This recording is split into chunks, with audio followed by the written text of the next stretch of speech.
Doktorish Gersa Roko është me mua në studio, mjeke neurologe në Poliklinikën e Specialiteteve nr. 3 në Kryeqytet. Doktorish, faleminderit që pranuat ftesën e emisionit Health O'Clock. Përshëndetje, faleminderit juve për ftesën. Sa të shpeshta janë dhimbjet e qafës në popullatën shqiptare? Unë besoj kam dëgjuar të gjithë njerëzit që njoh që her pas here të thonë më dhem qafa, nuk jam zgjuar mirë, kam një dhimbje të qafës, nuk po ndjem shumë okej, më dhem qafa. Është vërtet kaq e përhapur sa unë e kam perceptuar? Po, në fakt dhimbjet e qafës janë shumë të përhapura dhe janë të shpeshta. Nuk ka një person që në një moment të caktuar të jetës së tij të ketë përjetuar dhimbje qafe. Do të thënë janë një ndër ankesat edhe një ndër shqetësimet më të shpeshta të popullsisë që vinë dhe ankohen tek ne. Është ankesë e kohëve moderne apo kështu ka qenë gjithmonë? Pra kaq frekuente ka qenë dhimbja e qafës në popullat? Dhimbja e qafës ka qenë gjithmonë. Ama për mendimin tim dhe me çfarë unë shikoj në përditshmëri, kemi një shtim të rasteve, do të thënë kemi një perceptim më të shpeshtë, por edhe njerëzit janë më të ndërgjegjësuar, vinë më shpejt te mjeku. Nëse më përpara ishte edhe kjo ideja që kam një dhimbje normale, një tërheqje muskulare dhe mundoheshin ta kalonin, tashmë janë më të ndërgjegjësuar dhe vinë për vizitë te mjeku. Vinë edhe për një dhimbje qafe. Por ndikon shumë edhe mënyra e jetesës që ne kemi sot. Do të thënë shumë lehtësira, shumë komoditete që mendojmë ne, por realisht na ndikojnë shumë tek qafa.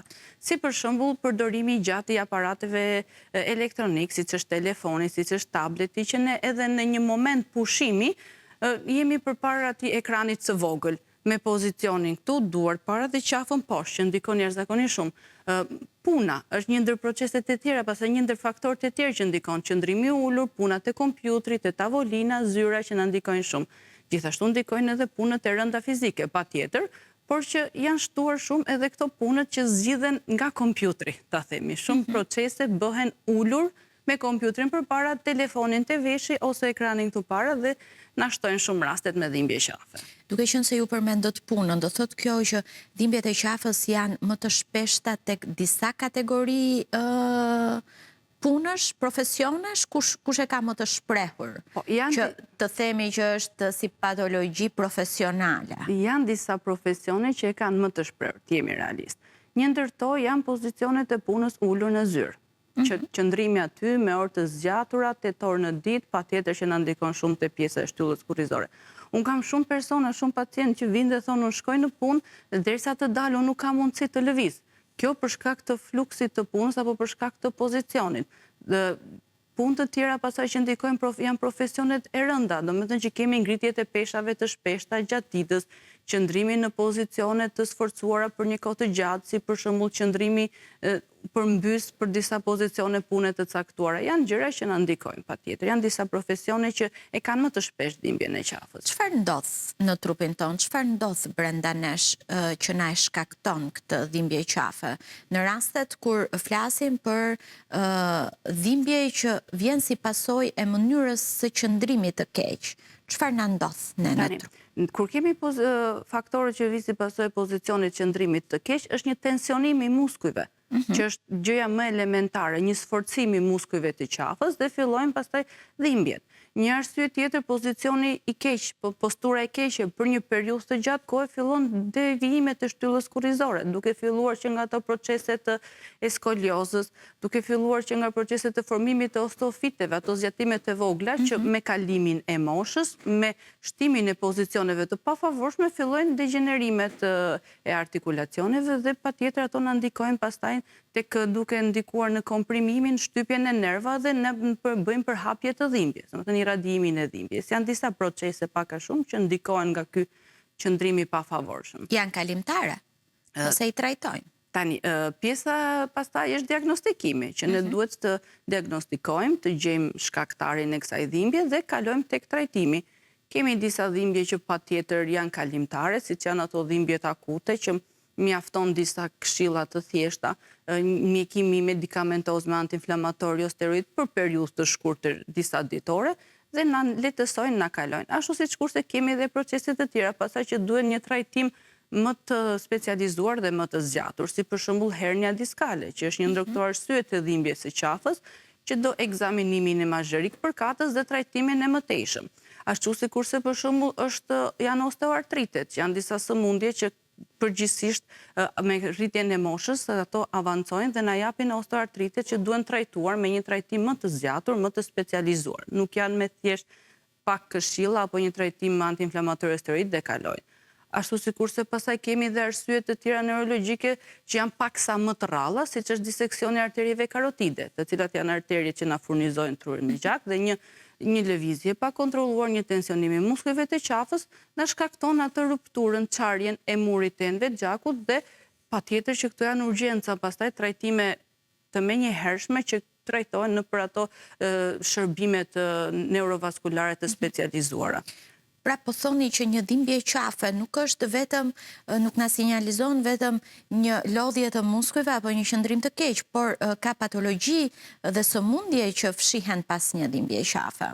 Po, janë disa sëmundje, janë një spektër i gjerë sëmundjesh që fshihen pas një dhimbje qafe. Cilat janë të shpeshtat që na japin një dhimbje qafe? Më të shpeshtat janë osteoartritet ose hernie diskale, ashtu sikurse skolioza, që janë arsyet më të shpeshta. Pastaj kalojmë dhe tek ato arsyet e tjera, pastaj siç janë sëmundjet neurologjike, ashtu sikurse siç janë sëmundjet infektive, edhe tumorët në raste të rralla, por ekzistojnë si raste. Mund na japin një dhimbje. Një ndër shkaktarët e shpeshtë është edhe stresi emocional, që si pasojë e procesit të stresit na krijojnë kontraktim të muskujve të qafës dhe japin dhimbje.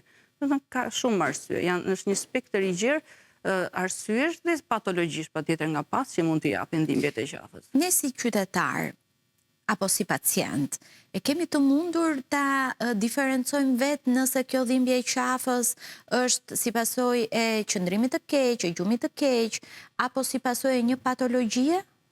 Pra ka një diferencë mënyra se si na dhemb qafa apo është e një llojit? Ka një diferencë, domethënë janë disa faktorë në të cilët ne bazohemi dhe themi prit, sepse kjo nuk është një dhimbje thjesht nga postura, një dhimbje akute, por është një dhimbje kronike me disa faktorë të tjerë nga pasi ne duhet të drejtohemi patjetër tek mjeku.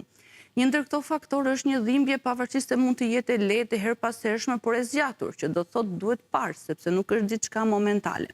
Një faktor tjetër është kur dhimbja na shoqërohet me e qafës, na shoqërohet dhe me dhimbje të kokës ose me dhimbje të krahut, mpirje, apo ato ndjesin e gjilpërave, sikur na shpon diçka krahu në dorën të herpashershme. Një faktor tjetër që duhet parë është shoqërimi i dhimbjes së qafës me temperaturë ose ethe, sepse do të thotë që kemi të bëjmë me një sëmundje infektive nga pas dhe duhet patjetër të drejtohemi tek mjeku, nuk duhet presim prit se ndoshta kjo do më kaloj. Faktorë të tjerë që ndikojnë gjithashtu janë edhe problemet e herpashershme të qafës, që janë me një dhimbje të lehtë, që i anashkalojmë shumë shpesh fatkeqësisht, por një dhimbje në një moment me një intensitet shumë më të fortë dhe me një fillim të menjëhershëm. Do të thënë janë këto pak faktorë që duhet pasur parasysh në këtë rast, e themi duhet patjetër të shkojmë te mjeku.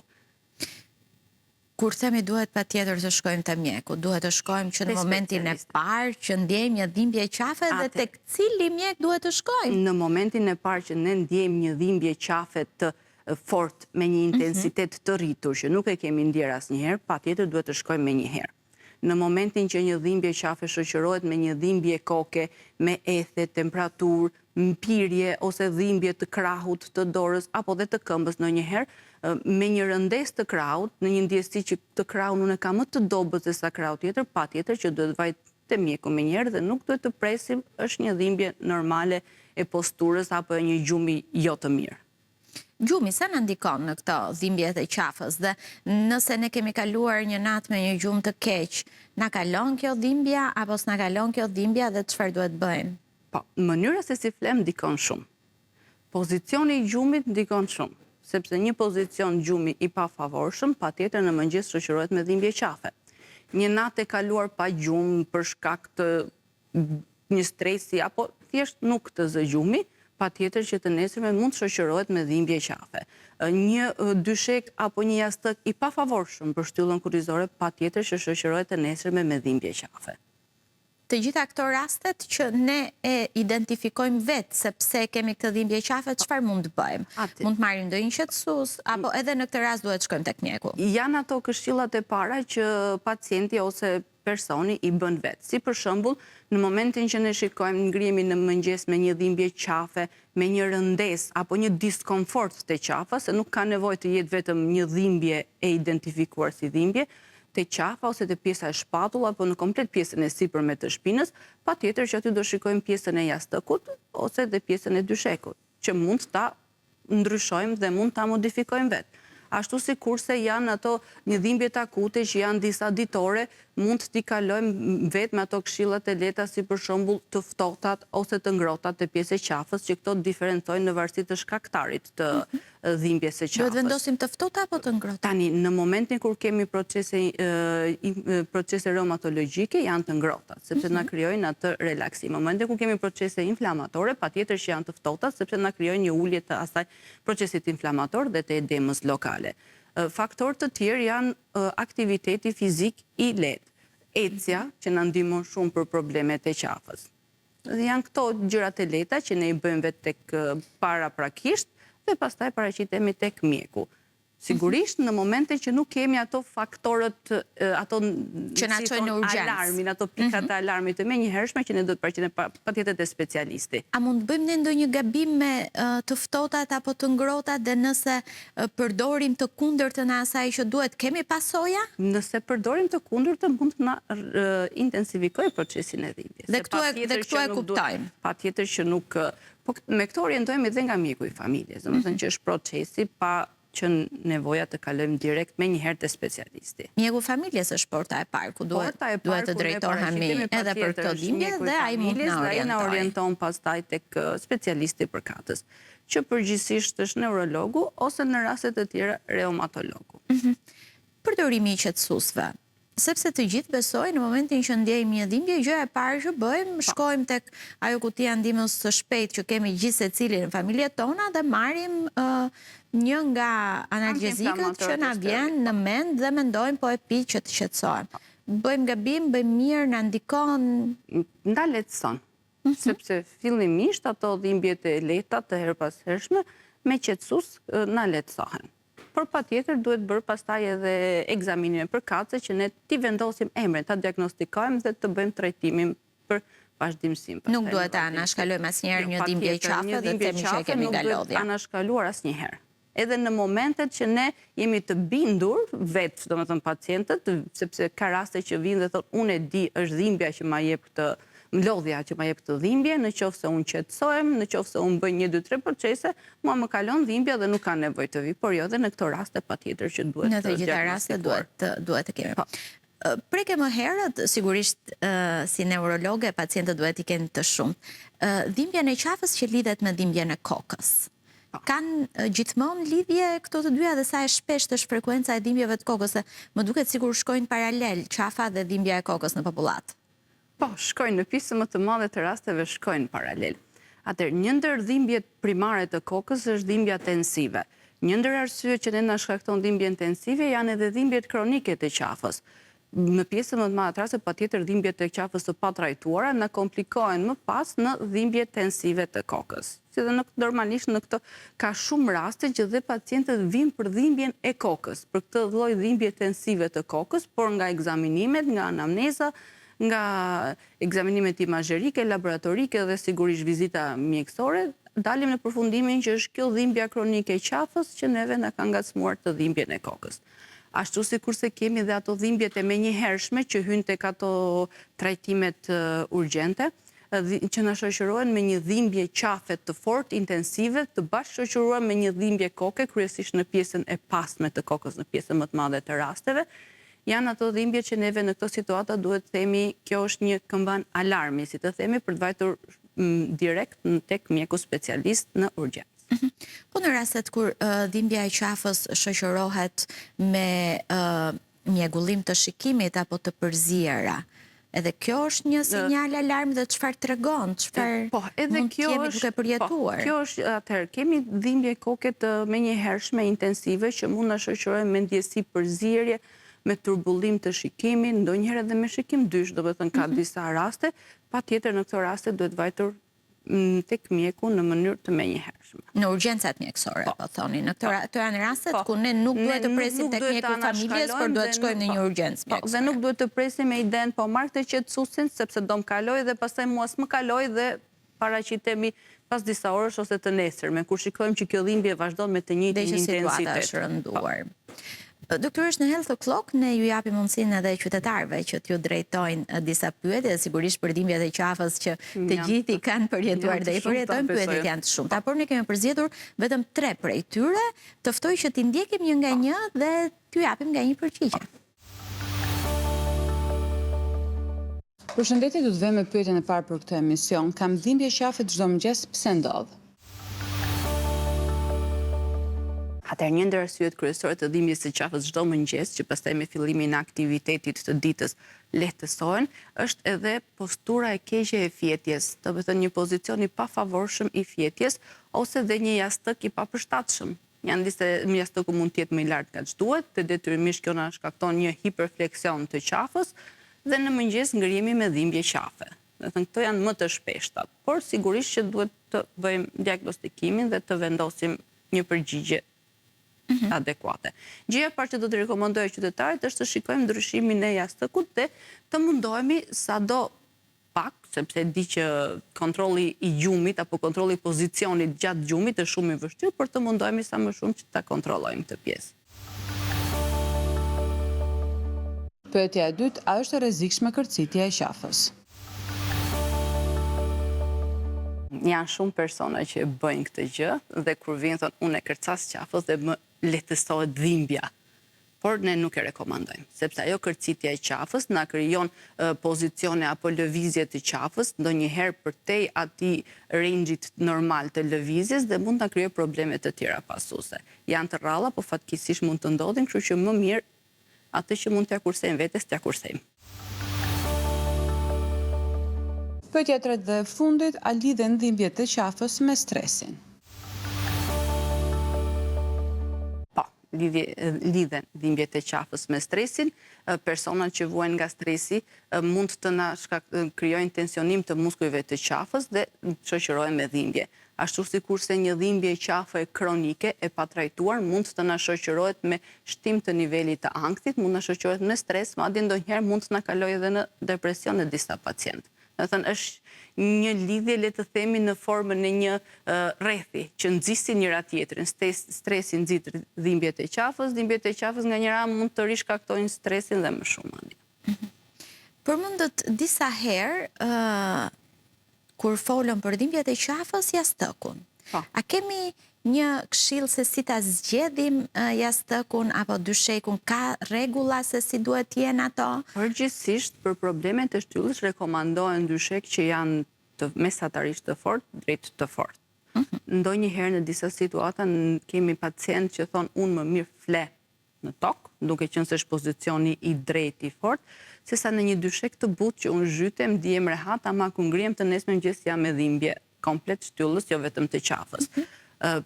Pjesa e jastëkut duhet parë edhe qafa, sepse dhe qafa me kalimin e viteve na krijon ato devijime, duke filluar që nga humbja e lordozës normale dhe mund të kemi edhe inversion të qafës. Dhe në varësi të asaj patjetër që zgjidhet edhe lloji i jastëkut që është më i përshtatshëm për tipin e asaj qafe. Mund ta bëjmë këtë në një dyqan, mund të na rekomandojnë ekspert për të zgjedhur, pra nuk është se duhet të marrim çdo lloj jastëku që na del përpara, do duhet të kemi një ndikim. Çdo lloj jastëku që na del përpara nuk na bën punë. Kështu që ne në varësi të qafës, në varësi të devijimit të qafës, që e shikojmë në një grafi, domethënë pa pas nevojë të kalojmë tek ato ekzaminimet më specifike, në varësi të asaj përcaktohet edhe pozicioni dhe forma e jastëkut. Por një rekomandim shumë të mirë për këto pastaj na jep edhe pjesa e fizioterapisë, që është hapi tjetër i trajtimit të këtyre dhimbjeve të qafës. Përpara se të kalojmë tek fizioterapia, e cila do të jetë në pjesën e dytë të emisionit Health O'Clock, me një ekspert që do të na tregojë se si trajtohen dhimbjet e qafës pa medikamente, do doja disa këshilla se si ne mund të menaxhojmë vetë në shtëpi dhimbjet e qafës në momentin që na fillojnë, apo se si ne t'i shmangim ato. Mënyra më e mirë sigurisht është shmangja, gjithmonë. Dhe shmangja fillon që nga postura, që nga mënyra se si një rrim ullur, që nga pozicioni i punës, ne përgjithsisht rekomandojmë tek personat që punojnë ullur, që janë në zyrë ose duhet të jenë për orë të gjata në pozicion ullur, rekomandojmë shkëputje të shkurtra. Do të thonë rrim pak dhe ngrihemi një ecje të vogël të shkurtër, qoftë edhe në korridoret e institucioneve, ju themi në shumë raste. Mjafton që neve ta vëmë në lëvizje të gjithë shtyllën, jo vetëm qafa, nëse në këtë rast janë të gjitha. Pozicioni i kompjutrit, laptopi, ose ndonjëherë edhe kur kemi kompjuter me monitor, ne rekomandojmë ose uljen e karrikës, që të vi paka shumë në pozicion drejt dhe ne mos detyrojmë të rrim gjithkohën ullur, ose në një situatë kur ka mundësi, themi do ngrem ekranin që na vi drejt me syt. Mënjanimi i mbajtjes për një kohë të gjatë i telefonave ose tabletave me vete, sepse janë pak më të rehatshëm, neve kudo mund t'i marrim, ama për shtyllën kurrizore gjithmonë e pozicioni që duhet jesh përkullur me qafën poshtë dhe telefonin ose tabletin këtu te dora. Gjëja tjetër rekomandojmë ecjen, që është një ndër janë edhe ushtrimet për muskujt e shtyllës që mund t'i bësh edhe në kushtet e shtëpisë, por ato patjetër që jo të gjithë mundet t'i bëjnë. Jo sepse u mungon koha apo dëshira, por ndonjëherë ajo rutina e përditshme të merr dhe e kanë të pamundur të realizojnë, të paktën qoftë edhe një herë në ditë. Kështu që ne më shumë rekomandojmë ecjen edhe pjesën e ndryshimit të pozicionit posturës e si rrim. Dhe patjetër edhe pjesën e jashtëkut, dyshekut dhe pozicionin e fjetjes që ndikon shumë. Besoj që këto këshilla janë për të gjitha moshat. Patjetër që po. Nga fëmijët deri tek 100 vjeçarët. Për mendimin tim të fëmijët janë më shumë. Sado që ne mendojmë që fëmija është i vogël, nuk ka shumë përgjegjësi dhe deri në një farë momenti themi do ta shijoj fëmirin dhe gjithë të tjerat, ama fëmijët janë ajo që neve duhet t'ja krijojmë, duhet t'ja ngjisim në kulturën e tyre, mënyrën e qëndrimit dhe përdorimit, sepse që tani fëmijë fiton shumë gjëra që i ke për më vonë. Është një moshë që ne sado i rekomandojmë pastaj, themi ne do t'i bëjmë këto gjëra që të bëhemi më mirë. Ama janë ca deformime të shtyllës që i kemi marrë nga fëmijëria. Kështu që prandaj për mendimin tim janë fëmijët ata që duhen t'i kenë më shumë. Unë të falenderoj shumë për gjithë informacionin që sollët sot në Health O'Clock. Faleminderit juve, kënaqësi që isha me ju.